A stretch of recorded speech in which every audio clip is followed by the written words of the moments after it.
TRS college की 150वीं जयंती को लेकर चल रहे विवाद को लेकर रीवा महाराज पुष्पराज सिंह व वरिष्ठ अधिवक्ता घनश्याम सिंह ने संयुक्त पत्रकार वार्ता करते हुए कई सवाल उठाए हैं।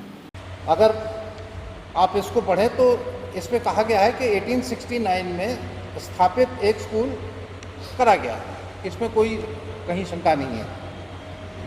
तथापि कुछ समय बाद अब वो ये नहीं कहा जा रहा है कि वो कब बंद, कुछ समय बाद वो फिर बंद हो गया और उसके बाद रीवा नरेश ने 1872-73 में करा। अब यह तो ब्रेक लेगी। अब जो यहाँ महत्वपूर्ण बात है मेरे दृष्टि में, वो बात ये है कि जो ये 1869 में स्थापित करा गया उसका कहीं कोई ये तो कहा नहीं गया कि कहाँ था कहाँ नहीं था। एक कर दिया गया स्कूल कुछ कारणों से कुछ शिक्षक बाहर चले गए, कुछ स्टूडेंट्स कम आए।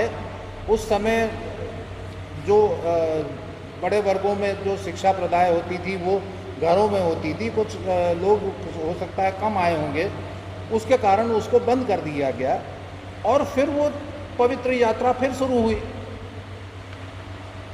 हम अमरकंटक से नर्मदा को मानते हैं कि नहीं मानते हैं?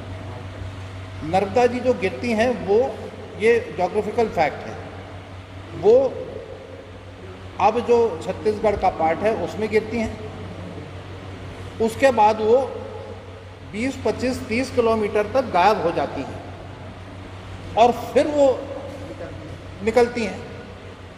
बांधवगढ़ में चरण गंगा है, वो अर्ध स्थान जहाँ शेषशाही है वहाँ से निकलती है और उसके बाद वो गायब हो जाती है और फिर वो नीचे प्रकट होती है। लेकिन हम उसको, उसका स्थान, उसकी शुरुआत तो अमरकंटक को और शेषशाही को ही मानते हैं। तो ये उसकी स्थापना जो हुई वो 1869 में हुई, हम इसको मानते हैं। और मैं बहुत अच्छे पुख्ता उदाहरण नर्मदा का, चरणगंगा का दे रहा हूँ। बहुत बड़े ये उदाहरण हैं। कभी कोई डिबेट नहीं हुई कि नर्मदा जी जहाँ वापस निकलती हैं हम उसको शुरू करें, हम अमरकंटक को न माने, किसी और कंटक को माने, ये नहीं होता है। प्रवाह वही है।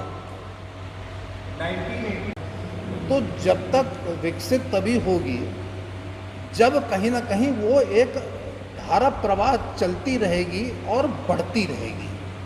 एक नदी बहुत छोटी होती है जहाँ उद्गम स्थान होती है, फिर वो विशाल आकार लेती है, सैकड़ों नदियाँ मिलती हैं।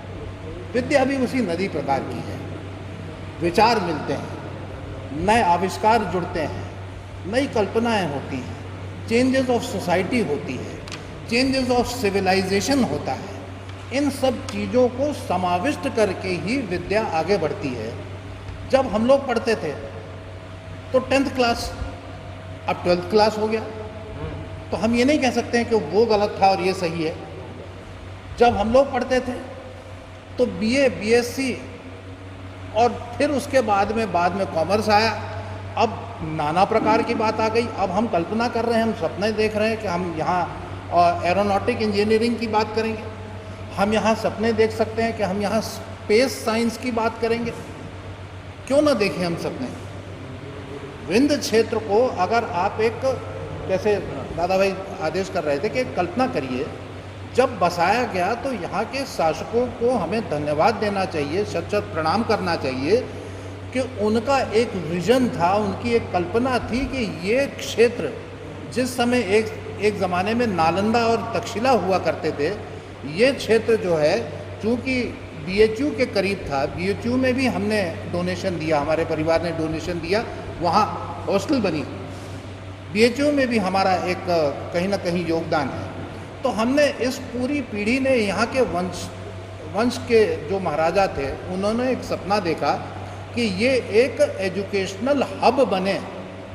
तो अगर वो एजुकेशनल हब हमने 1869 और 1871, 72 से 73 तक में देखा और आज भी हम उसको देख रहे हैं, तो इन छोटी छोटी बातों पे न उलझें, हम इसको और आगे बढ़ाने की कोशिश करें, जिससे हम फिर जब खड़े हों तो ये कोई नाच गाना और डांस पार्टी का तो उत्सव है नहीं।